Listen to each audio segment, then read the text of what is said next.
I've been asked many times over the last year about what is the effect of the global pandemic on first aid, and in particular CPR. Fortunately, the National COVID-19 Clinical Evidence Task Force, along with the Australian Resuscitation Council, have given us some guidance on this. The basic life support algorithm is DRS-ABCD, and the steps are followed precisely throughout the world. Now, the first D in this algorithm represents danger, and clearly COVID-19 is now a serious cause of concern. Now, the Task Force and the Australian Resuscitation Council have given some guidance on this, and it is all centred around the fact that is there public health advice about wearing of masks in the local area or not? Because if there is no public health advice to wear masks in your local area, which there isn't currently in New South Wales, then you should proceed as normal, because the possibility of contracting COVID-19 is quite low. If there is, however, public health advice to wear masks in the local area, then some modifications can be made. Now, the current basic life support for adults in the community during COVID-19 pandemic is version 1.2, which is valid until the 28th of April 2021. Now, following the algorithm, as always, check for danger. And if there is public health advice to wear a mask in your area, make sure that you have yours fitted correctly. We then can proceed to the responsive stage. Check to see if the victim is responsive, responding to voice, to touch, or maybe to pain. If the victim is not responsive, immediately send for help. Dial 000 and ask for ambulance. Now, we need to open the airway. Just tilt the head back to open the airway.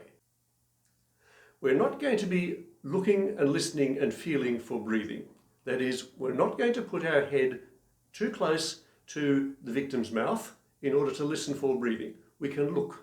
We can look for breathing or signs of breathing, possibly the chest moving or the area around the diaphragm, the solar plexus. Just look for signs of breathing and listen. Often you can hear irregular or ineffective breathing in order to make a decision whether you need to be doing CPR or not. If we have determined that the victim is not breathing normally and we need to commence CPR, then we're going to do compressions only, or hands only resuscitation. That is, we're going to do continual compressions at a rate of between 100 and 120 compressions per minute, or around about 2 times per second, without stopping to do rescue breaths.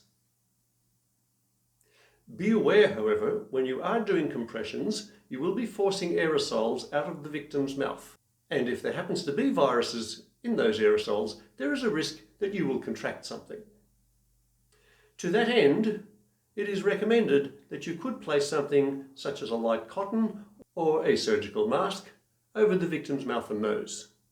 From this point, we're going to continue the algorithm as normal, that is, to attach a defibrillator, an AED, if one is available, as soon as possible, and continue CPR and the use of the defibrillator until the patient becomes responsive or until medical help arrives. Now, bear in mind, this technique is for adults and teenagers only. The application of hands-only resuscitation on children does not have a high likelihood of success, often due to the fact that children become unresponsive and not breathing normally due to respiratory problems, not so much cardiac problems. Again, bear in mind, this advice is only valid until the 28th of April 2021, or until the crisis is over, and then we will revert back to normal. Stay safe and care for each other.